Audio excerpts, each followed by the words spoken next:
Hello and welcome class 11 with another video. इस video में हम बात करेंगे प्रोजेक्टाइल को जब हम कोई एक एंगल से प्रोजेक्ट करते हैं तो क्या होगा। Angular projection, right. अभी तक हम जो पढ़ रहे थे उसमें हम सिर्फ और सिर्फ हॉरिजॉन्टल प्रोजेक्शन के बारे में पढ़ रहे थे। एक हिल टॉप से या फिर एक बिल्डिंग के टॉप से हमने एक प्रोजेक्टाइल को ऐसे सीधे एक हॉरिजॉन्टल वेलोसिटी देके छोड़ दिया था।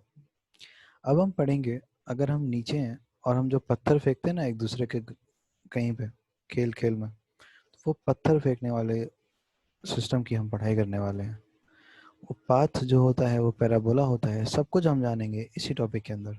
तो आइए मैं एक डायग्राम बनाता हूँ, कंसीडर करना है अपने को कुछ चीज़ें, तो वो मैं आपको अभी बताता हूँ। तो सपोज करो कि एक बॉडी को हमने ऐसा प्रोजेक्ट किया है, प्रोजेक्ट यानी कि ऐसा फेंका है जिसमें कि हमने उसको इनिशियल वेलोसिटी u दी हुई है, और वो ऐसा फेंका है कि उसका जो पाथ है, यानी कि जो हमारा इनिशियल वेलोसिटी जैसे हमने इसको दिया है, वो जो इनिशियल वेलोसिटी वेक्टर है जिसको हम यू वेक्टर के नाम से जानेंगे, वो एक एंगल बना रहे हैं हॉरिजॉन्टल के साथ। ठीक।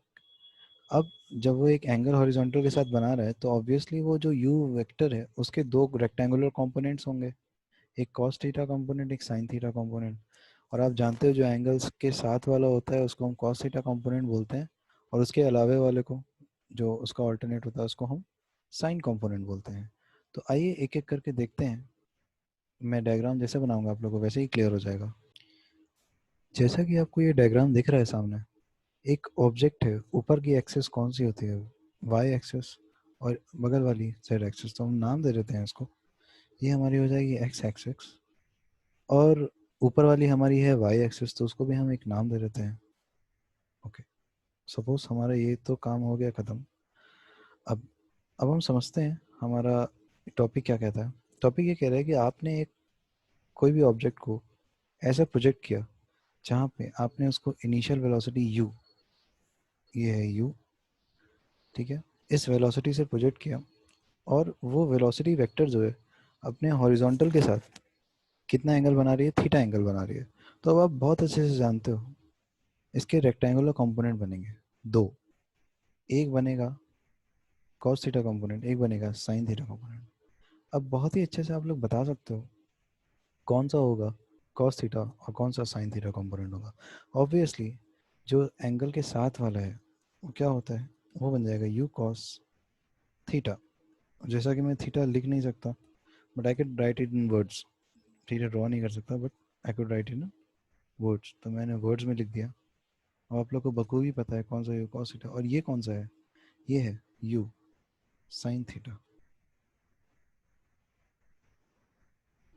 तो आप लोग को ये चीज़ क्लियर होगी होगी कौन सा यू कॉस थीटा है, कौन सा यू साइन थीटा है। ना, हम एक चीज़ और बता सकते हैं। अब एक पॉइंट आएगा यहाँ से तो यहाँ तक चला गया, ठीक है। इसका पाथ जो है ना वो पैराबोलिक आता है, वो बाद में हम प्रूव करेंगे। अभी के लिए हमें ये जानना है कि जो हॉरिजॉन्टल कंपोनेंट है, ठीक है, वो कौन सा है, यू कॉस थीटा, जो कि कांस्टेंट रहेगा थ्रू आउट द मोशन। जो हमें दिमाग में रखना है इस बात को, ठीक है। पहली चीज़ जो हमें रखनी है दिमाग में, मैं यहाँ पे लिखता चला जाऊँगा जो भी चीज़ बहुत इंपॉर्टेंट होगी। ओके, तो फर्स्ट एवर थिंग जो आपको दिमाग में रखनी है, पहला पॉइंट, वो क्या है कि जो हमारा यू कॉस थीटा कंपोनेंट होगा, यानी कि हॉरिजॉन्टल कंपोनेंट, ठीक है, हॉरिजॉन्टल कंपोनेंट,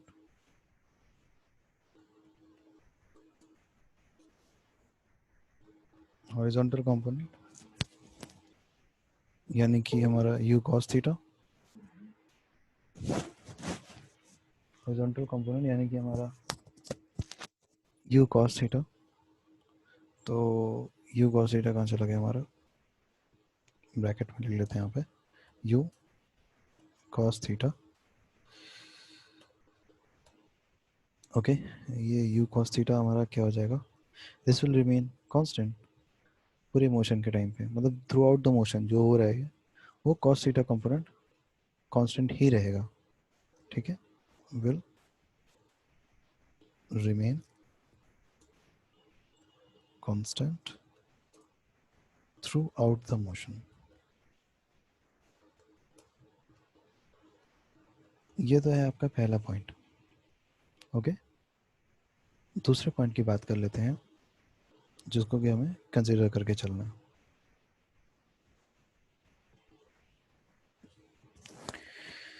जो हमारा वर्टिकल कंपोनेंट है जो कि है you sine theta, you sine theta, ठीक है। अब ध्यान से सोचना, खुद दिमाग लगा के सोचना, ये जो यू साइन थीटा है पहले तो बढ़ेगा, क्यों? क्योंकि हमने इसको कुछ इनिशियल वेलोसिटी दी, है ना। बट क्या होगा एक्चुअली में, ये जो वर्टिकल कंपोनेंट है ये टाइम के साथ साथ under the effect of gravity है, इसके ऊपर ग्रेविटी एक्ट कर रही है वर्टिकल कंपोनेंट के ऊपर, ठीक। तो ऑब्वियसली ये जो कंपोनेंट है पहले डिक्रीज करेगा और ज़ीरो हो जाएगा अल्टीमेटली, ठीक है। डिक्रीज करेगा करेगा करेगा और यहाँ पे आके ज़ीरो हो जाएगा इस पॉइंट पे।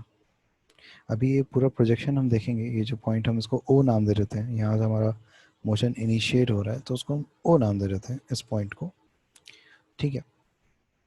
और एक हम ये ऑब्वियसली एक आर्क बन रहा है, ये पाथ ऑफ प्रोजेक्टाइल है, तो हम इसको यहाँ पे बीच में इसको एक नाम दे देते हैं ए, ठीक है, ए नाम दे देते हैं। एंड इसको हमने ए नाम दे दिया। एंड यहाँ पर जहाँ एंड हो रहा है मोशन उसको हम नाम दे देते हैं, लेट्स से सपोज पी नाम दे देते हैं, ठीक है। इसको हम पी नाम दे देते हैं इस पॉइंट को।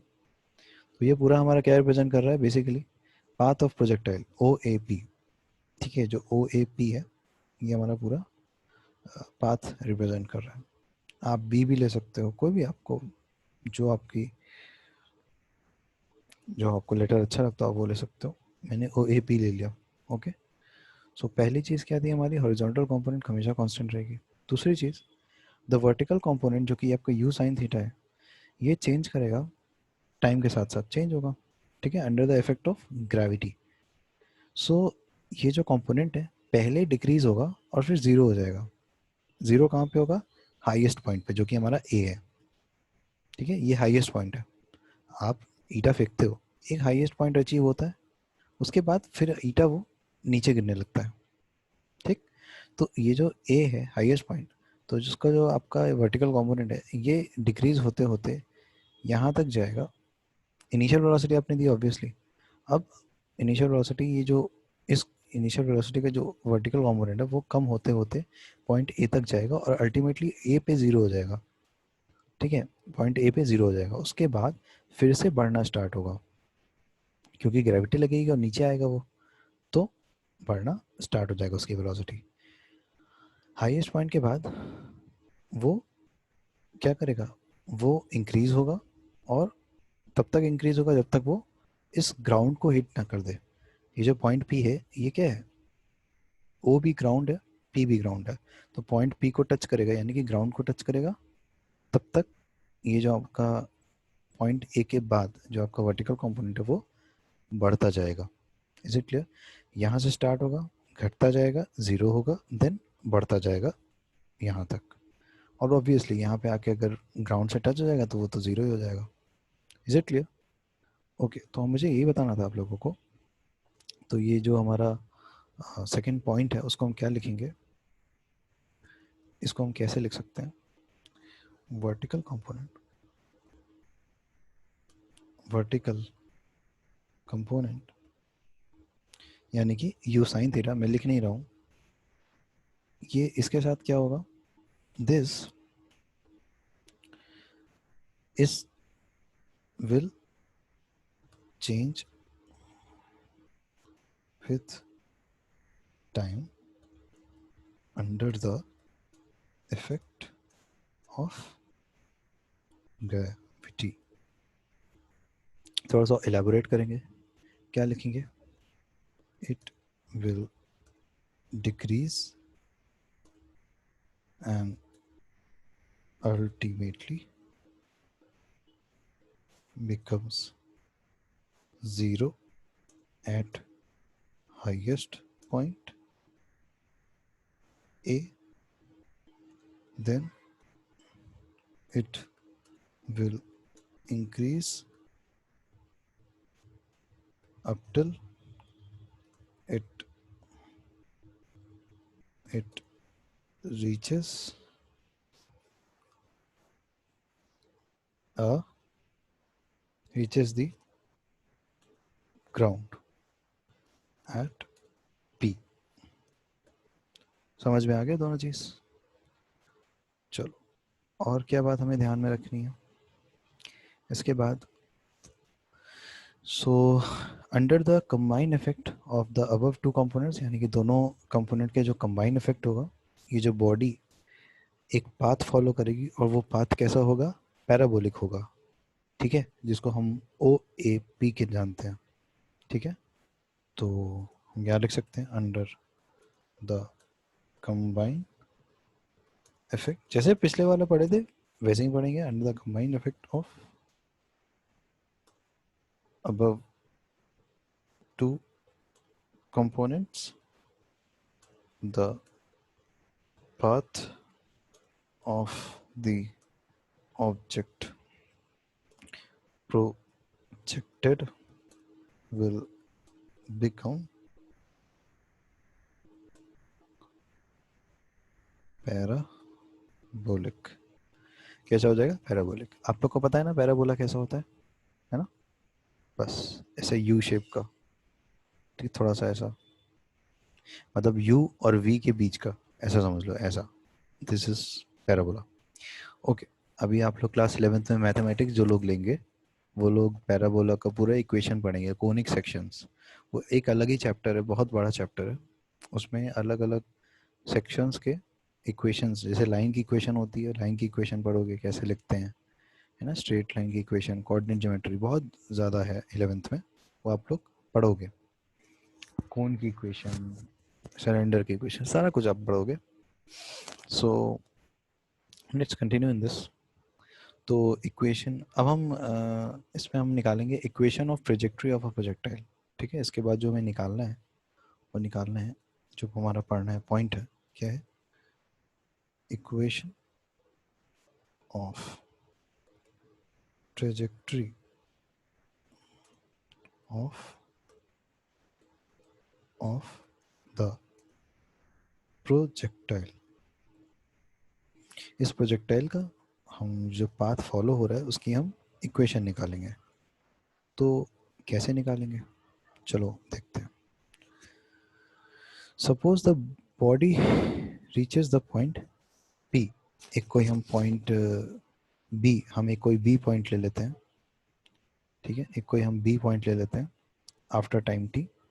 सपोज करो हम यहाँ पे कंसिडर कर लेते हैं, सपोज करो यहाँ पे एक हमारा ऑब्जेक्ट पहुँच चुका है, मैं बना देता हूँ।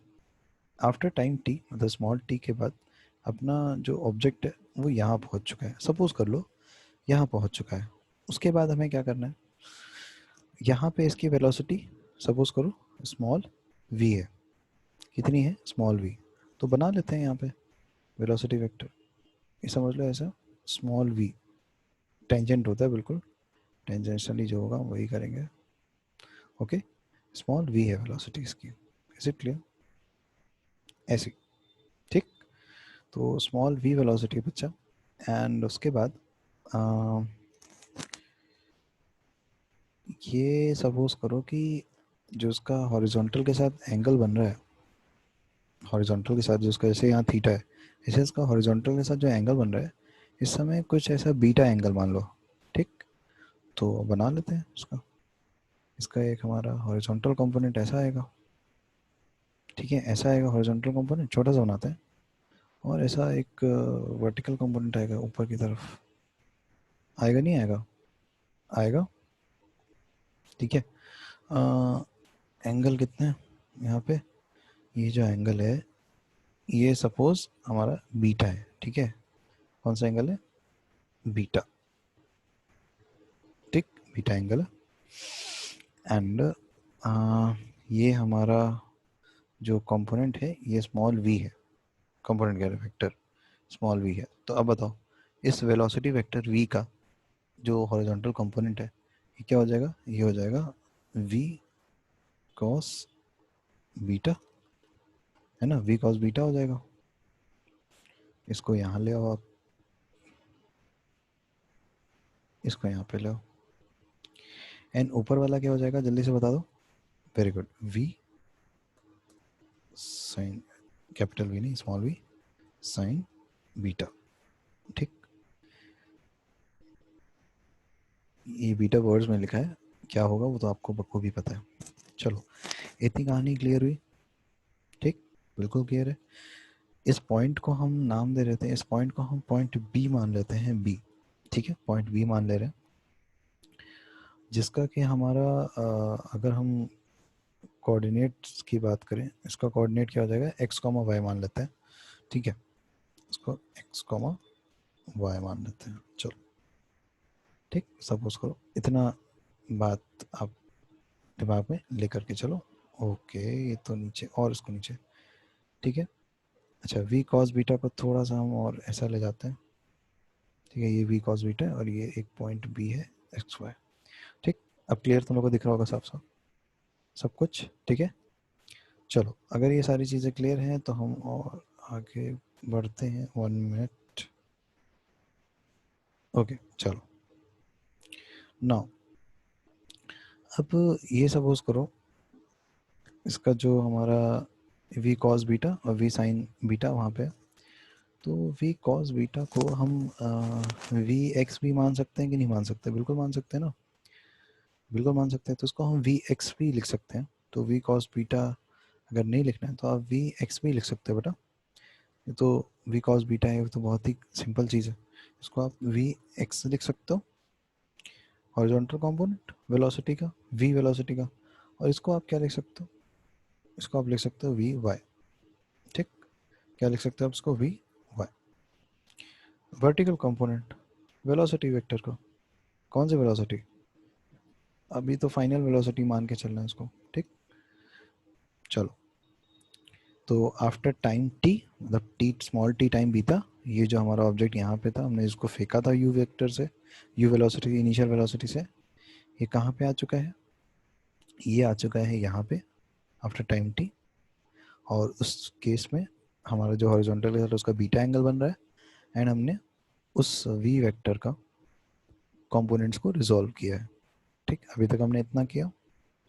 ओके, सो उसके बाद क्या हो रहा है, उसके बाद ये बताओ, हॉरिजॉन्टल डिस्टेंस जो कि बॉडी ने कवर किया वो कितना किया, जो हॉरिजॉन्टल डिस्टेंस कवर किया बॉडी ने वो कितना किया है बताओ। देखो साफ साफ दिख रहा होगा, मैंने कोऑर्डिनेट यहाँ पे इसीलिए लिखा था ना, एक्स कॉमा वाई। यानी कि अगर मैं दूसरे कलर से बनाता हूँ, उसको मैं ब्लू कलर से बनाता हूँ, यानी कि ये जो हमारी डिस्टेंस है यहाँ से लेकर यहाँ तक की डिस्टेंस, ये क्या डिस्टेंस है, ये जो डिस्टेंस है हमारी, ये है हमारे पास x। ठीक है, ये डिस्टेंस हमारे पास x हो गई है, एंड ये जो डिस्टेंस है हमारे पास, कौन सी, यहाँ से लेके यहाँ तक की डिस्टेंस, ये क्या डिस्टेंस हो गई जल्दी से बता दो। बहुत अच्छे, ये डिस्टेंस हो गई हमारी y। Is it clear? तो ये दोनों हमारी डिस्टेंस हो गई है, हमें ये दोनों के बारे डिस्टेंस के बारे में पता चल गया है। तो हम क्या लिख सकते हैं यहाँ पे, द हॉरिजॉन्टल डिस्टेंस। ठीक है, पहले मैं यहाँ पे कुछ एक राइटअप्स लिखने चला जाता हूँ ताकि तुम लोग लिखते रहो। Suppose after time small t, after time t, this particle, this particle reaches, this particle reaches at point, कहाँ पे reach करे, at point b. Okay, and having velocity small v. ठीक, and making an angle beta with horizontal। ठीक, horizontal के साथ beta angle बना रहे, हमने उसके कंपोनेंट को रिजॉल्व कर लिया, किया। Now therefore horizontal distance covered by the body in time t। ठीक है, सो horizontal distance covered by the body या फिर particle by the particle, जो भी आप लिख लो, डजेंट मैटर, विल बी किसके बराबर होगा? सोचो सोचो और बताओ, जल्दी से बता दो, होगा कि नहीं? एक्स के बराबर होगा कि नहीं बताओ, एक्स के बराबर होगा कि नहीं? और ये एक्स किसके इक्वल हो जाएगा? सोचो सोचो, किसके इक्वल हो जाएगा? क्या होता है distance is equal to speed into time होता है ना। तो कौन सा डिस्टेंस की बात करें? Horizontal distance. तो कौन सी वेलोसिटी यूज करेंगे? Horizontal velocity into time. ठीक, हॉरिजॉन्टल वेलोसिटी इंटू टाइम, तो वेलोसिटी मल्टीप्लाई बाय टाइम। होगा नहीं होगा बताओ? बिल्कुल होगा ना। तो क्या आ जाएगा हमारे पास? हॉरिजॉन्टल वेलोसिटी कितनी है हमारी? जल्दी से बता दो। u cos थीटा है कि नहीं है? हॉरिजॉन्टल वेलोसिटी हमारी कौन सी है? मैंने क्या बताया था? हॉरिजॉन्टल वेलोसिटी हमारी हमेशा क्या होगी? Remains constant through out the motion. होगी कि नहीं होगी बताओ जल्दी। तो u cos theta, u cos theta multiply by क्या हो जाएगा? t होगा। होगा कि नहीं होगा? मैं थोड़ा सा इसको यहाँ पे ले आता हूँ, ठीक है? लो, ठीक, ऐसा समझो आप। ओके, ये देखो, क्लियर है अब? u cos theta into time कैसे हुआ? ओके, चलो अब अगर हम वर्टिकल मोशन की बात करें तो ठीक, हम यहाँ से टाइम निकाल सकते हैं ना। टाइम हमारा क्या आ गया? X upon you cos theta. खैर उस पर बात पे आएंगे। सो फॉर वर्टिकल मोशन, अगर हम वर्टिकल मोशन की बात करें, ये तो हॉरिजॉन्टल की बात होगी, वर्टिकल मोशन की अगर बात करें तो जो यू है हमारा वर्टिकल मोशन में, यू साइन थीटा है, ठीक। और जो हमारा एक्सेलरेशन है वो हम क्या लेंगे? एक्सेलरेशन, वो acceleration due to gravity negative में लेंगे। क्यों? क्योंकि हमारा मोशन ऊपर हो रहा है वर्टिकल की तरफ, पहले हो रहा है कि नहीं हो रहा? सो जो वर्टिकल डिस्टेंस कवर करेगा ये बॉडी इन टाइम टी, वो किससे गिवन होगी? हमारी second equation of motion, you t plus half a t square. होगी कि नहीं होगी? बिल्कुल होगी। चलो अब वहाँ से हम देखो, हमने यहाँ से टाइम निकाल लिया, यहाँ से हम इक्वेशन बना लेंगे टाइम की। यहाँ से हमारा टाइम आ गया, टाइम कितना आ गया हमारा? यहाँ से हमारा टाइम कितना आ गया तो जल्दी से बता दो। Time will be equal to आपका, ये टाइम है अपॉन ये, सो ये हो जाएगा x upon you cos theta, you cos theta. Okay, is it clear? ये आपका टाइम आ गया। इसका वैसे इक्वेशन मान लो, कुछ भी मान लो। अब हम बात करते हैं वर्टिकल मोशन की। तो हम लिखेंगे for vertical motion. Vertical motion में क्या होगा? वर्टिकल मोशन में जो हमारा वेलोसिटी है u, that will B u sine theta ना, u साइन थीटा ले रहे हैं। ओके, और टाइम तो टाइम ही रहेगा भाई, टाइम थोड़ी चेंज होगा, टाइम तो दोनों के लिए भैया। अब यहाँ पे जो एक्सेलेरेशन होगा, एक्सेलेरेशन क्यों? क्योंकि यहाँ पे अब आप देख रहे हो ना कि यहाँ पे क्या हो रहा है? मोशन ऊपर की तरफ हो रहा है, पहले पहले ऊपर जा रहा है ना, अगेंस्ट द ग्रेविटी जा रहा है हमारा ऑब्जेक्ट। तो अगेंस्ट ग्रेविटी जब ऑब्जेक्ट जाता है तो उस केस में हम acceleration due to gravity negative लेते हैं, ठीक है? That will be minus g. G क्या है? एक्सेलरेशन ड्यू टू ग्रेविटी है। कहाँ से आया ये चीज़ मतलब बताने की ज़रूरत नहीं होगी, क्योंकि ऑलरेडी पिछले क्लास में हमने ये सब जो पढ़ा है, बहुत सी चीज़ें हो गई हैं। तो बेटा उसमें कोई प्रॉब्लम नहीं होनी चाहिए हमें समझने में। ओके, सो अगर हम बात करें वर्टिकल डिस्टेंस कितना कवर हुआ, so vertical distance covered will be, किस इक्वेशन से पता चलेगा? जल्दी से मुझे बता दो। S is equal to u t plus half a t square. बेटा यही है ना इक्वेशन? वहाँ से हमारा अब आप जानते हो अब आप जानते हो कि वहाँ पे जो s होता है यहाँ पे क्या बन जाता है हमारा, ये वर्टिकल डिस्टेंस। जैसे हॉरिजॉन्टल डिस्टेंस हमारी x थी ना, वर्टिकल डिस्टेंस कितनी है हमारी, y है ना, तो यहाँ पे s will be change into y according to the equation. u, यहाँ पे u हम क्या ले रहे हैं, u यानी कि इनिशियल वेलोसिटी वर्टिकल के केस में कौन सी है, u साइन थीटा है ना बेटा, तो यहाँ पे u साइन थीटा लिख देंगे हम u की जगह, u साइन थीटा। t की वैल्यू हमने अभी निकाली है ना ऊपर, देखो t की वैल्यू क्या है, x upon u cos theta ना बेटा, तो यहाँ पे लिख दो आप x upon u cos theta. ठीक है बेटा, क्लियर है ना आप लोगों को, कोई प्रॉब्लम तो नहीं है अभी तक, सिर्फ और सिर्फ हम वैल्यूज रख रहे हैं। तो 1/2 इंटू, अब बताओ जल्दी से बता दो कि हमने a की जगह क्या लेंगे, हम -g रखेंगे ना बेटा, रख दिया हमने, है ना। एंड t का स्क्वायर यहाँ पे बोल रहा है, तो t का स्क्वायर की जगह क्या रखेंगे, x square upon you square cos square theta, है ना। तो ये हो जाएगा, ये हो जाएगा 80 स्क्वायर है ना, तो ये t का स्क्वायर, तो ये हो जाएगा x ब्रैकेट में, मतलब होल स्क्वायर कर देते हैं तो हमारे लिए ज़्यादा बेटर रहेगा। ओके, ब्रैकेट में रख देते हैं इसको, x upon you cos theta. ठीक है, ये हो गया इसका होल स्क्वायर, इसका होल स्क्वायर। ठीक, तो ये इक्वेशन तो तुम लोग को क्लियर है ना। इस इक्वेशन को जब हम थोड़ा सा सॉल्व कर लेंगे तो हमारे पास जो एक्सप्रेशन आएगा लास्ट में वो क्या आ जाएगा, बहुत ही ध्यान से देखो, हम बहुत ही एकदम सॉल्व करते हुए चलेंगे, इट डजंट मैटर, हमें कोई जल्दी नहीं है। u साइन थीटा, ठीक है, देखो u से u कट गया, u, ये वाला u और ये वाला u आपस में कट जाएगा, तो बचेगा क्या ऊपर x, और sine theta upon cos theta क्या होता है बेटा, टेन थीटा होता है ना, होता है कि नहीं, तो बस यहाँ से टेन थीटा आ गया।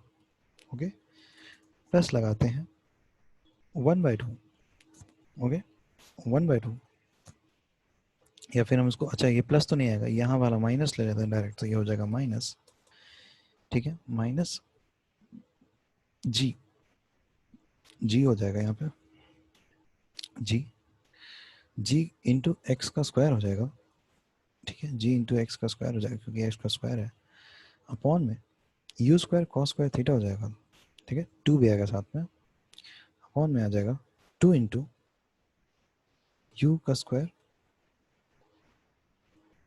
कॉस स्क्वायर थीटा हो जाएगा, ऐसा एक्सप्रेशन आ जाएगा हमारा बच्चों। ठीक है, और इसको हम और क्या लिख सकते हैं, इसको हम लिख सकते हैं, या फिर हम इसको लिख सकते हैं मतलब जनरलाइज फॉर्म में, अगर हम मैथमेटिक्स से थोड़ा सा रिलेट करें इसको। ठीक है, बायोलॉजी स्टूडेंट्स मत घबराएंगे इनके लिए, बस आप ये समझो कि किसी चीज़ में अगर स्क्वायर आता है तो वो पैराबोलिक इक्वेशन होती है। ओके, तो जैसे क्वाड्रेटिक इक्वेशन आप लोग पढ़ते थे, वो भी एक, उसका अगर हम ग्राफ बनाएंगे, मैथमेटिक्स में जो आप क्वाड्रेटिक इक्वेशन पढ़ते हैं, अगर हम उसका मैथमेटिकल ग्राफ बनाएंगे तो वो भी एक पैराबोलिक पाथ आता है उसका, तो ये हो जाता है बराबर, जनरलाइज अगर हम करें तो पी एक्स, ठीक है, एक्स प्लस, इसमें माइनस आ रहा है तो माइनस क्यू, और यहाँ पे क्या आ रहा है आपका एक्स का स्क्वायर, एक्स का स्क्वायर, कुछ कुछ क्वाड्रेटिक इक्वेशन जैसा लग रहा है आपको। ओके, तो ये इक्वेशन होती है बेटा पैराबोला की, तो ये इक्वेशन ही प्रूफ कर रही है, और जहाँ पे p और q एक कांस्टेंट्स हैं, ठीक है, यहाँ पे p और q एक मतलब एक जनरलाइज कर दिया बेटा, जैसे कि tan थीटा को हमने p मान लिया यहाँ पे, और ये सारी क्वांटिटीज़ को मतलब एक्स स्क्वायर को छोड़ के बाकी सारी जो क्वांटिटीज़ उसको q मान लिया, तो p और q उसके अज्यूम कर लिया, ठीक है, छोटा करने के लिए एक्सप्रेशन को। तो ये आपके कॉन्स्टेंट्स हैं, p and q and r constants, depend करेगा कि किस एंगल से आपने प्रोजेक्ट किया उस बॉडी को। तो ये जो हमारा y है ये क्वाड्रेटिक फंक्शन है x का, ठीक है, so by this equation we can say that, हम क्या कह सकते हैं, that y is quadratic function, ठीक है, फंक्शन ऑफ x, ये जो y है क्वाड्रेटिक फंक्शन है किसका, x का, एंड हेंस अगर आपसे क्वेश्चन पूछे how the trajectory of the projectile is a parabola when projected with an angle, तो आप ये पूरा डेरिवेशन दिखाओगे जैसा अभी हमने किया, ठीक। एंड ठीक है, and hence the path of this projectile is a parabola. Is it clear? Clear हुआ कि नहीं? ठीक है, अगर नहीं हुआ एक बार रिवाइंड करके देख लीजिए। उसके बाद हम पढ़ेंगे टाइम ऑफ मैक्सिमम हाइट।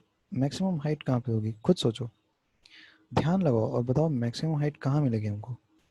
देखो मैक्सिमम हाइट में मैरून कलर से दिखा रहा हूँ, ये वाली जो हाइट है ये हमारी मैक्सिमम हाइट है पॉइंट ए पे। ये जो हाइट है इसको हम एच से डिनोट करेंगे, ठीक है, इसको हम एच से डिनोट करेंगे।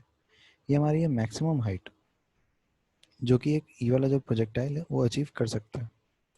तो this becomes N maximum height. मैं इन सारी चीज़ों को रब नहीं कर रहा हूँ क्योंकि ये सारी चीज़ें हम रिलेट कर कर के पढ़ेंगे। तो मैक्सिमम हाइट इसको हम एच एम भी बोल सकते हैं या फिर सिंपल एच बोल सकते हैं। इसको आप एच एम भी बोल सकते हैं, ठीक है, या फिर सिंपल एच भी बोल सकते हो, डजेंट मैटर। तो मैक्सिमम हाइट इसको हम जानेंगे मैक्सिमम हाइट। ओके, ये जो हमारा बेसिकली क्या है, ये जो पैराबोला बना हुआ है, this is the path of this projectile. ऐसा पाथ फॉलो करेगा प्रोजेक्टाइल, ऑब्जेक्ट ऐसा पाथ फॉलो करेगा जब उसको किसी एंगल से फेंका जाएगा। और आगे चल के आप लोग ये सीखोगे कि पार्टिकल सबसे दूर कब जाता है, जब आप हॉरिजॉन्टल से 45 डिग्री का एंगल बनाओगे, उस केस में आपका जो प्रोजेक्टाइल है वो सबसे ज़्यादा हॉरिजॉन्टल डिस्टेंस कवर करता है। हॉरिजॉन्टल डिस्टेंस यानी कि एक्स, ये OP is the maximum horizontal distance. ये मैक्सिमम हॉरिजॉन्टल डिस्टेंस है OP, जो कि ये प्रोजेक्टाइल पाथ फॉलो करेगा, इतना कवर करेगा, इतना डिस्टेंस। ओके, अब हमको बताना है टाइम ऑफ मैक्सिमम हाइट। तो हम आगे बढ़ते हैं टाइम ऑफ मैक्सिमम हाइट की तरफ। ओके, यहाँ से शुरू करते हैं time of maximum height. Okay, time of maximum height बहुत टफ नहीं है, जैसा पहले था वैसा ही है, थोड़ा सा डिफरेंस ही आएगा। अगर हम सपोज करो कि एक टाइम है, जैसे टाइम टी पे तो यहाँ पे पहुँच रहा था पॉइंट बी पे ना, यहाँ पे हम देख रहे थे, टाइम TM ले लो, ठीक है, सपोज करो, सपोज एट टाइम TM, मतलब सॉरी TM, ठीक है, एट टाइम TM, टी है और उसके नीचे छोटा सा m है, तो मैं तो छोटा नहीं कर पाऊंगा, बट आप लोग नीचे लिखना अपने कॉपी में, तो करेक्ट लिखना, ठीक है, टी के नीचे छोटा सा m जैसे लिखते हैं। तो सपोज करो TM is the time when, is a time when the projectile reaches at point P, ठीक है, सपोज करो P and reaches a maximum height, sorry point P नहीं, point A, mistake mistake mistake, चलो सही हो गया। Point A हमारा क्या है, एक मैक्सिमम पॉइंट है जहाँ पे मैक्सिमम हाइट होती है उस ऑब्जेक्ट की, ठीक है, डाउन से लेके सबसे ज़्यादा। ओके, तो खुद दिमाग लगाना, बहुत ही एक कॉमन सेंस वाली चीज़ है, अभी जो जितना पढ़ चुके हो ना अच्छे से सब लोग आंसर दे दोगे इसका। एट द हाईएस्ट पॉइंट ना, at the highest point vertical component of the velocity क्या हो जाएगी, जल्दी से बता दो। हुँ? अगर हाईएस्ट पॉइंट की बात करें, अभी मैंने बताया था आप लोगों को, सेकंड वाला पॉइंट अगर ध्यान से पढ़ो तो इसका आंसर मिल जाएगा, बताओ। जल्दी से बता दो, इसके आगे मैं बहुत सा एक इम्पॉर्टेंट चीज़ लिखने वाला हूँ।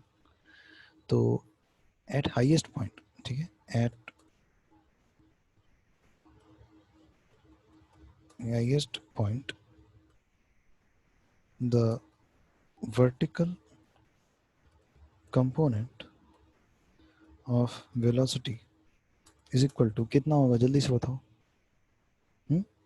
क्या होगा, मैक्सिमम होगा ना, क्या लिखा है सेकंड वाला point, vertical component will change at the effect and it will decrease and ultimately become zero at the highest point A, यानी कि जीरो। ठीक, तो ये बात क्लियर है तुम लोगों को। अब हमें पता है v is equal to u plus a t, बस पहले वाला कॉन्सेप्ट जो करे आ रहे थे, क्या होता है, v is equal to u plus a t, होता है कि नहीं, जल्दी से बताओ। बिल्कुल होता है भाई, क्यों नहीं होता। हम क्या पढ़ रहे हैं, हम पढ़ रहे हैं टाइम ऑफ मैक्सिमम हाइट, उसके लिए ये इक्वेशन लगेगी। तो हम क्या कह सकते हैं, therefore v is equal to u plus a t होता है ना, तो जीरो इज इक्वल टू, क्योंकि भाई वहाँ पे तो जीरो हो गया ना, इक्वल टू यू। अच्छा, अब इस u की जगह क्या रखेंगे, सोचने वाली बात है, कुछ सोचने वाली बात नहीं भाई, जो पहले करते थे वही अब भी कर देंगे, यू साइन थीटा आएगा, वर्टिकल वाला आएगा ना, टाइम की बात कर रहे हैं, टाइम के केस में क्या लिखते थे, हर जगह वर्टिकल वाला लेते थे कि नहीं। हुँ? तो यू साइन थीटा लिख दो यहाँ पे, यू साइन थीटा, जैसा कॉन्सेप्ट पहले ही फॉलो कर रहे थे वही कॉन्सेप्ट फॉलो होगा, कुछ अलग नहीं है। ठीक है, सब कुछ बहुत ही ज़्यादा ईजी है, उसको बहुत टिपिकल वे में मत लीजिएगा। और प्लस एटी है, प्लस एटी है ना, अब प्लस की जगह हो जाएगा माइनस, क्यों, क्योंकि यहाँ पे ए की जगह हम लिख देंगे जी, माइनस माइनस जी आएगा। ठीक है, ए की जगह माइनस जी आएगा, इस वजह से माइनस हो गया, ये तो माइनस हो गया। अब बताओ टी की जगह क्या रखेंगे, अरे टी एम रखेंगे ना, टी एम रखेंगे। ठीक, ये टी एम एक है बेटा, उसको अलग अलग मत समझ लेना, टी के नीचे छोटा सा एम है, अब मैं छोटा सा नहीं लिख सकता, इसलिए मुझे पूरा लिखना पड़ रहा है। तो यहाँ से हमारी इक्वेशन क्या बन गई, यहाँ से हमारी इक्वेशन बन गई टीएम की, टीएम के लिए निकालो जल्दी से, तो हमारा टीएम किसके बराबर हो जाएगा, यानी कि हमको मैक्सिमम वो टाइम जब हमारा जो प्रोजेक्टाइल है वो मैक्सिमम हाइट अचीव कर लेगा, ये वो वाला टाइम है, ये किसके बराबर हो जाएगा, this will be equal to, ये जीरो हो गया, माइनस यू साइन थीटा उधर जाएगा अपॉन जी। ठीक है, तो यू साइन थीटा अपॉन जी, हो गया। ठीक, बस इसको हाईलाइट कर लो, कर देता हूँ हाईलाइट, जो भी इंपॉर्टेंट हमारे फॉर्मूलेस निकल के आ रहे हैं उसको मैं हाईलाइट कर दूंगा, ताकि तुम लोग को बिल्कुल देख लो। ये ऐसा कोई फॉर्मूला नहीं है, बट हाँ ये इक्वेशन है, उसको हम डिराइव करते हैं तब पता चलता है कि पाथ प्रोजेक्टाइल, ये क्वेश्चन आता है, ये क्वेश्चन बहुत ज़्यादा आता है, तो उसको जैसे हाँ ये इंपॉर्टेंट है हमारे लिए, ये फॉर्मूला देखो। ठीक, ये चलो, हमने क्या निकाला, टाइम ऑफ मैक्सिमम हाइट। अब हम पढ़ेंगे टाइम ऑफ फ्लाइट। देखो time of maximum height and time of flight में डिफरेंस है। टाइम ऑफ फ्लाइट का कौन सा टाइम होता है, it is a time taken by the projectile from the instant it is projected, मतलब जब जैसे ही वो प्रोजेक्ट होना हुआ, till it reaches a point in the horizontal plane of its projection. समझ रहे हो, that is time of flight. कितनी देर वो हवा में रहा, that is time of flight. समझ रहे हो, ओके। सो यानी कि हमारा जो ऑब्जेक्ट है वो पॉइंट पी पे जब पहुंच जाएगा तब क्या होगा। ठीक, तो टाइम ऑफ मैक्सिमम हाइट लिख लिया ना आप लोगों ने, इसको मैं मिटाता हूँ, इसको मैं मिटा देता हूँ। आप सोच रहे हो कि सर कह रहे थे हाईलाइट करेंगे, मिटा देता हूँ, उसको भी मिटा देता हूँ, सारा कुछ हो गया। अब हम यहाँ पे थोड़ा सा कुछ कहानी करेंगे, क्या करते हैं और देखते हैं। सपोज कर लो दैट हमारा जो प्रोजेक्टाइल है अब पॉइंट पी पे आ चुका है, क्योंकि हमको टाइम ऑफ फ्लाइट पढ़ना है उसके लिए हमको यहाँ पे ये चीज़ें पढ़नी बहुत ही ज़्यादा ज़रूरी है। ठीक, सो अब आपका यहाँ पे आ चुका है, सपोज कर लो इसका जो वेलोसिटी इस तरीके से है। ठीक है, ऑब्वियसली नीचे की तरफ पॉइंट कर रहा होगा, वेलोसिटी वेक्टर इसका ग्राउंड पे पहुंचने के जस्ट पहले इधर की तरफ है। ठीक, तो इसका अगेन एक हॉरिजॉन्टल कंपोनेंट, एक वर्टिकल कंपोनेंट, ऐसा होगा, होगा नहीं होगा, बिल्कुल होगा। ठीक है, अच्छा, तो ये हमारा वी एक्स है। ठीक, ये हमारा वी एक्स है, ये हमारा वी एक्स है, ये हमारा वी है। ये जो वी एक्स है,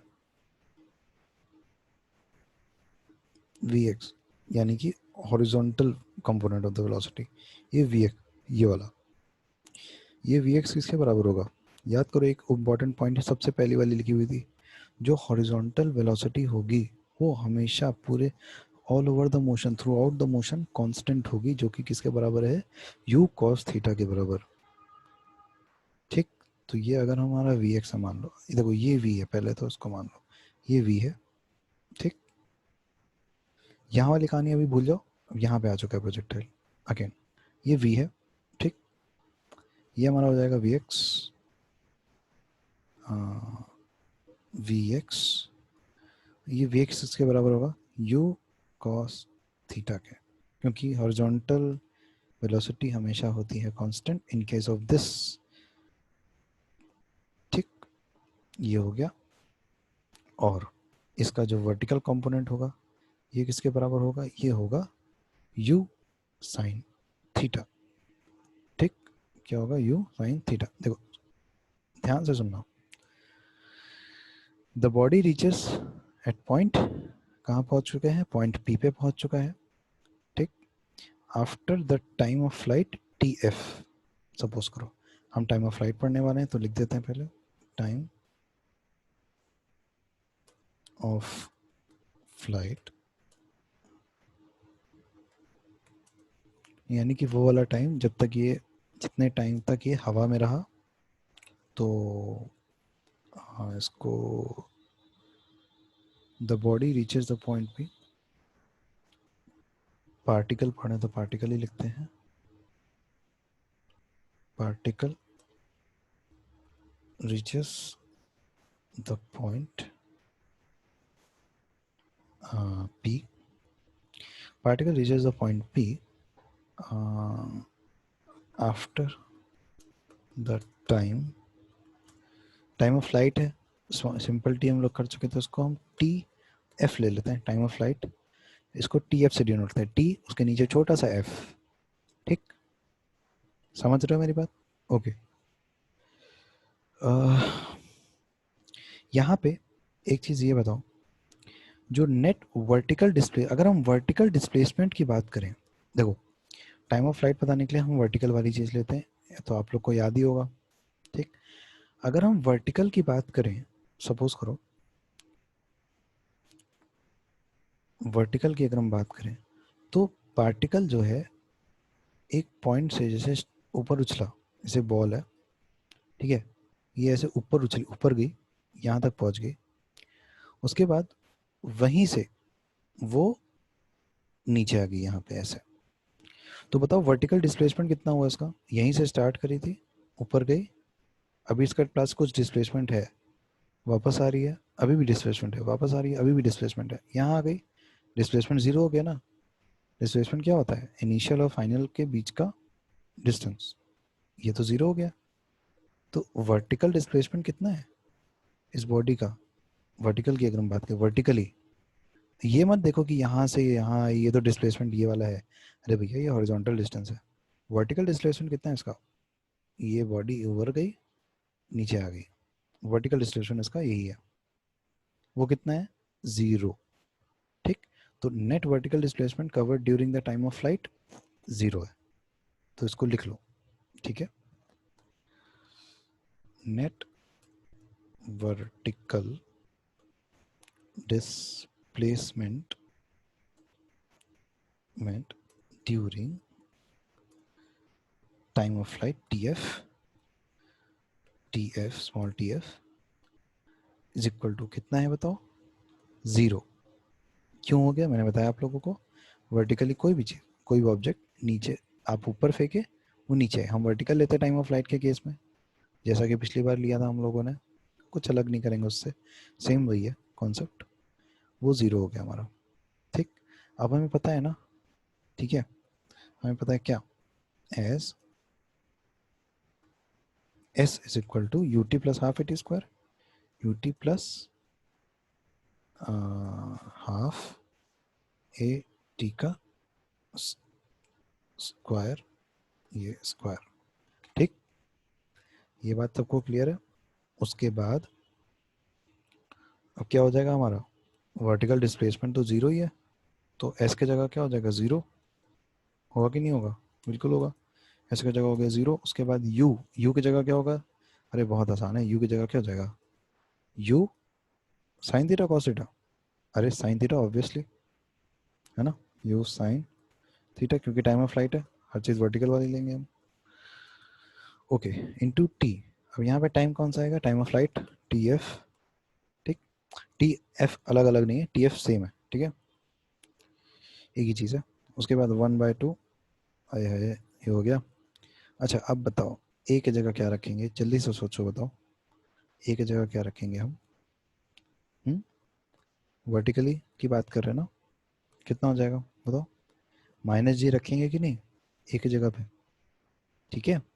तो यहाँ पे क्या हो गया, माइनस जी हो गया, तो यहाँ पे आ जाएगा ब्रैकेट में माइनस जी, ठीक, अगेंस्ट द ग्रेविटी। अब अब क्या बचा हमारे पास, टी का स्क्वायर, तो टी एफ का स्क्वायर, टी एफ का स्क्वायर, ओके। अब अब ये माइनस हो जाएगा, ये भी माइनस हो जाएगा, इधर ले आएंगे इसको, जीरो है। तो यू साइन थीटा को, you sine theta into t F को लेफ्ट साइड में ले आओ, वो माइनस हो जाएगा, लेफ्ट वाला माइनस और राइट में माइनस जी की वजह से माइनस है, वो दोनों आपस में कैंसिल आउट हो जाएंगे, ठीक है बेटा। क्या बच रहा है हमारे पास, u sine theta into t f is equal to half g t f का स्क्वायर। अच्छा अब एक टी एफ से एक टी एफ कैंसिल हो गया, तो टी एफ का स्क्वायर यहाँ से हट जाएगा और यहाँ से हम टी एफ को हटा देंगे, हटा दिया। उसके बाद क्या बच रहा है जल्दी से बता दो, यहाँ पे 1/2 इधर आएगा तो 2 मल्टीप्लाई हो जाएगा अपॉन जी, तो ये हो जाएगा 2 यू साइन थीटा, ठीक है, 2 यू साइन थीटा अपॉन में जी, किसके इक्वल हो गया ये, किसका एक्सप्रेशन निकाला हमने, टाइम ऑफ फ्लाइट का, तो t f is equal to ये हो गया। कर दें इसको हाईलाइट, बिल्कुल, इसको हम कर देते हैं हाईलाइट ऐसे, ठीक, हो गया ना, हमारा टाइम ऑफ फ्लाइट निकल आया, यही होता है टाइम ऑफ फ्लाइट, ठीक। और एक और चीज़, एक और चीज़, बहुत ही ध्यान से आप ध्यान दो, अभी आपने मैक्सिमम टाइम का सॉरी टाइम जबकि वो मैक्सिमम हाइट पे पहुंचेगा उसका एक्सप्रेशन निकाला था, क्या था वो, यू साइन थीटा अपॉन जी, और टाइम ऑफ फ्लाइट क्या आया, 2 यू साइन थीटा अपॉन जी, देखो, यानी कि आपका जो टाइम ऑफ फ्लाइट है वो 2 मल्टीप्लाई बाय टी एम है ना, यानी कि जो आपका टी एफ है, टी एफ चाहे स्मॉल टी एफ लिखो चाहे कैपिटल टी एफ लिखो, टी एफ जो है वो है 2 मल्टीप्लाई बाय टी एम, ये बहुत ही इंपॉर्टेंट चीज़ है, इसको नोट कर लो, ठीक, okay. Now will proceed further, जिसमें कि हम maximum height of the projectile निकालेंगे। तो maximum height of the projectile क्या होती है, अरे वही है ना जो एच एम, यहाँ पे जो हमने एच निकाला हुआ है देखो, H, this is the maximum height. Maximum height कैसे निकलेगी, देखो मैक्सिमम हाइट को हम बेसिकली एच एम से बोलते हैं, देखो, तो यहाँ पे भी हम इसको अगर एच एम लिख देना तो गलत नहीं है, ठीक है, ठीक, इसको एच एम लिख देते हैं, ऐसा नहीं एच एम साथ में एच है फिर छोटा सा एम है नीचे, ऐसा, ठीक है, तो हम निकाल लेते हैं उसको भी, चलो उसको निकालते हैं, maximum height, maximum height h m, 1 minute, चलो अब कितना हो जाएगा देखो, मैक्सिमम हाइट, तो इसको हम एच एम से डिनोट करते हैं। अच्छा अगर हम एट हाईएस्ट पॉइंट ए पे बात करें तो vertical component of the velocity कितनी है, जीरो है, ये तो हमें पता ही है ना, बार बार बोलते आ रहे हैं। तो at point a vertical component of the velocity is equal to zero. देखो अब आप सोच रहे होगे सर बहुत कंफ्यूजिंग है, कभी हम हॉरिजॉन्टल यूज करते कभी वर्टिकल, देखो टाइम वाइम के लिए हमेशा वर्टिकल यूज किया जाता है, मैक्सिमम हाइट है ना, हाइट कैसे नापते हैं, नीचे से ऊपर, तो यानी कि इसमें भी हम वर्टिकल को ही कंसिडर करेंगे, ठीक। हॉरिजॉन्टल अगर डिस्टेंस नापनी होगी तो हम हॉरिजॉन्टल वाली चीज़ नापेंगे, तो एक ही केस होता है इसमें हॉरिजॉन्टल वाला चीज़ लेते हैं, बाकी सब में वर्टिकल से ही काम चलता है। ठीक है, चलो। तो वर्टिकल में क्या होता है, हमारा वेलोसिटी कंपोनेंट 0 होता है। तो अब थर्ड इक्वेशन ऑफ मोशन क्या होती है बताओ जल्दी से। V square is equal to u square plus 2as, ये होता है ना, या फिर वी स्क्वायर वी का स्क्वायर माइनस यू का square is equal to 2as, जहाँ पे a एक्सेलेरेशन है, s डिस्प्लेसमेंट है, v फाइनल वेलोसिटी है, u इनिशियल वेलोसिटी है। ठीक, ये चीज़ तो तुम लोग को पता ही है। चलो अब यहाँ पे बात कर लेते हैं। हर चीज़ वर्टिकल लेना है हमको। वर्टिकल में जो v है वो तो हो गया 0 पॉइंट a पे, मैक्सिमम हाइट निकाल लेना। ओके, ये माइनस u का स्क्वायर, u क्या स्क्वायर का मतलब, u की जगह क्या लेंगे, वर्टिकल वाली वेलोसिटी क्या है, u साइन थीटा है ना भाई, तो बस u साइन थीटा लेंगे। यहाँ पे हो जाएगा u, अच्छा u का स्क्वायर यानी कि u square sine theta square, u square sine square theta. ठीक, इज इक्वल टू, ये माइनस में है, इज इक्वल टू 2। अब बताओ a की जगह क्या रखेंगे, हमेशा की तरह माइनस जी इंटू हाइट। अब s की जगह क्या आएगा, हाइट आएगा ना मैक्सिमम, एच एम, आगे एच एम, मैक्सिमम हाइट ही तो निकालनी है हमको, ये है। चलो जो निकालना है उस पर फोकस करेंगे, जो नहीं निकालना उसको बाहर में फेंकेंगे दूसरी तरफ। तो h m is equal to क्या आ जाएगा हमारा, देखो पहले तो माइनस से माइनस चला गया, ठीक, 2 से 2 भी चला गया, 2 है ना, हाँ 2 से 2 चला गया, बचा क्या, u square sine square theta, अच्छा u square sine square theta upon में क्या बचा, जल्दी बता दो, अरे एक ही चीज बची, 2g बचा ना, बिल्कुल बचा। ओके, ये 2 से 2 नहीं, ये तो स्क्वायर है, तो ये 2 से 2 में मुझे लगा यहाँ पे 2 है, नहीं, तो ये 2 यहाँ पे आएगा। ठीक है, कैलकुलेशन आप लोग देखिए ना, यही एक्सप्रेशन होता है। ओके, चलो ये तो बात हो गई मैक्सिमम हाइट की। अब आखिरी चीज़ बची है, उसको भी कर लेते हैं, यानी कि हॉरिजॉन्टल रेंज। उसको क्यों छोड़ना, हॉरिजॉन्टल रेंज क्या होता है जल्दी से मुझे बता दो। हॉरिजॉन्टल रेंज यानी कि मैं इसकी बात कर रहा हूँ ना, जो ये वाली डिस्टेंस है हमारी, ये वाली, इसी को तो कहते हैं हॉरिजॉन्टल रेंज। ठीक है, हॉरिजॉन्टल रेंज, उसको हम कैपिटल एच से डिनोट करते हैं, कैपिटल आर से डिनोट करते हैं। रेंज की बात करें कैपिटल आर से उसको डिनोट करते हैं। ठीक, कैपिटल एच से हम हाइट को डिनोट करते हैं, कैपिटल आर से हम हॉरिजॉन्टल रेंज को रिप्रेजेंट करते हैं। ठीक है, अब हॉरिजॉन्टल की बात कर दिया है तो बहुत ही इजी हो गया ना, यहाँ पे तो हॉरिजॉन्टल वाला चीज़ तो हम जानते ही हैं। ठीक, हॉरिजॉन्टल रेंज, अभी हम जब न्यूमेरिकल करेंगे ना, सबका यूज़ करेंगे तो क्लियर हो जाएगा। जैसे हम लोग ने वो पढ़ा था उसको भी न्यूमेरिकल्स किया, वैसे हम इसको पढ़ के इस पर न्यूमेरिकल सॉल्व करेंगे। ठीक, बिना न्यूमेरिकल सॉल्व करे सिर्फ डेरिवेशन पढ़ने से कुछ नहीं होगा। जब तक हम इस चीज़ को, कॉन्सेप्ट को जो भी सीखा है हमने उसको अप्लाई ना करें रियल लाइफ में, कोई मतलब नहीं पढ़ाई से। ओके, तो ये वाला जो एंगल थीटा यहाँ पे बना लिया, देखो ये जो एंगल है ना यहाँ पे, ये थीटा एंगल है। ठीक है, ऐसे कंफ्यूज मत होना कहाँ से क्या हो गया, दैट वाज बहुत प्रीटी क्लियर, आपके बुक में डायग्राम बना हुआ है, ये तो मैं बस समझाने के लिए बना रहा हूँ। ओके, तो आप लोग वहाँ से भी पढ़ सकते हो। चलो हम बात करते हैं हॉरिजॉन्टल रेंज की। अब यहाँ पे बताओ हॉरिजॉन्टल रेंज हमें निकालना है, यानी कि हॉरिजॉन्टल डिस्टेंस होगी ये वाली, किसके बराबर हो जाएगी, सोचो सोचो सोचो जल्दी से सोचो भाई, horizontal velocity into time of flight, यही तो होगा। भाई टाइम ऑफ फ्लाइट क्या होता है, पूरा यहाँ से लेके यहाँ तक में कितना टाइम लगा उसको। ठीक है, तो हॉरिजॉन्टल रेंज यानी कि डिस्टेंस किसके बराबर होगी, स्पीड इनटू टाइम, स्पीड। ठीक है, स्पीड कौन सी है, हॉरिजॉन्टल वाली, जो कि हमेशा कांस्टेंट होती है हमारी, यू कॉस थीटा। तो ये किसके बराबर हो जाएगा, horizontal velocity multiply by time of flight, चाहे कैपिटल टी एफ लिख लें चाहे स्मॉल टी एफ लिख लें, हम लोग कोई दिक्कत नहीं है। अभी हमने स्मॉल टी एफ लिखा था तो हम स्मॉल ही टी एफ ले लेते हैं, कोई दिक्कत नहीं। ठीक है, कुछ भी लें, बस सही होना चाहिए, गलत नहीं होना चाहिए। हॉरिजॉन्टल वेलोसिटी हमारी क्या है, जल्दी से बता दो। हॉरिजॉन्टल वेलोसिटी है हमारी you cos theta, you cos theta. ठीक, हमने लिख लिया। Multiply by time of flight, अभी हमने निकाला था।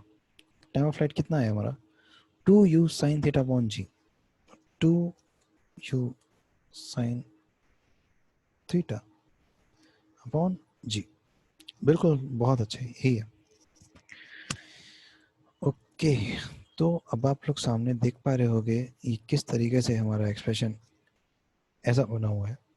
ठीक, ओके, यहाँ से आ जाता है आपका, यहाँ से आ जाएगा आपका यू इंटू ये इंटू, ओके, ये एक्सप्रेशन कुछ ऐसा चेंज हो जाएगा। 2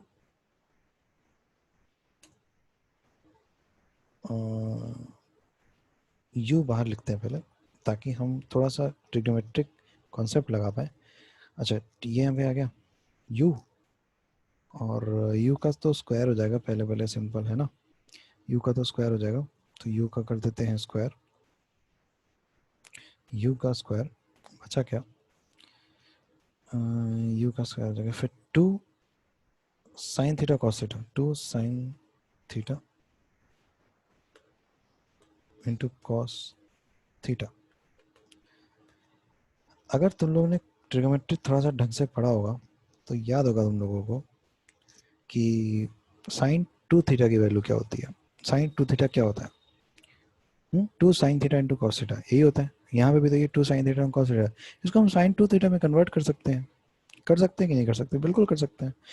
तो ये हमारा जो कैपिटल आर है, यानी कि हॉरिजॉन्टल रेंज, किसके बराबर हो जाएगा ये, this will be equal to u का स्क्वायर तो होगा ही बच्चों, साथ में ये होगा आपका into sine 2 theta, sine 2 theta upon में क्या बच रहा है, स्मॉल जी।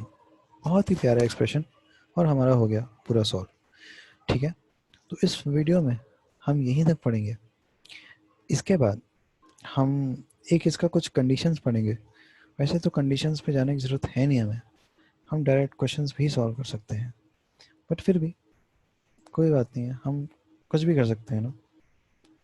हमारे पास, हमने सारा कुछ निकाल लिया, अब हमको कुछ भी केसेस बना के दे दे, हम क्वेश्चन तो सॉल्व कर ही लेंगे। ठीक, तो जैसे हम क्वेश्चन सॉल्व करेंगे, जो कि मैं नेक्स्ट वीडियो में आप लोगों को बताऊंगा, वैसे वैसे हमारा सब कुछ कॉन्सेप्ट जो भी है वो सब कुछ क्लियर होता चला जाएगा। That's it. तो इस वीडियो में इतना ही। बाकी वीडियो में हम अलग अलग चीज़, अलग अलग तरीके के क्वेश्चंस को सॉल्व करेंगे। तो ये हमारा डेरिवेशन पार्ट था, हमारा न्यूमेरिकल पार्ट हमारे अगले वीडियो में होगा। ठीक, so I was not feeling well today, तो हो सकता है कि मेरी आवाज़ थोड़ी सी धीमी हो, तो आप लोग ईयरफोन्स जरूर यूज़ करिएगा वीडियो सुनने से पहले। And that's all for today. बाकी हम मिलेंगे नेक्स्ट क्लास में एक नए कॉन्सेप्ट के साथ। वैसे तो हम न्यूमेरिकल सॉल्व करने वाले हैं अलग नेक्स्ट क्लास में। न्यूमेरिकल को हम बहुत सारे न्यूमेरिकल जब सॉल्व कर लेंगे ना इस पे, उसके बाद हम यूनिफॉर्म सर्कुलर मोशन पढ़ेंगे, फिर उस पर भी कई सारे न्यूमेरिकल सॉल्व करेंगे। तो कुछ 2-3 वीडियो के बाद हमारा ये चैप्टर खत्म हो जाएगा।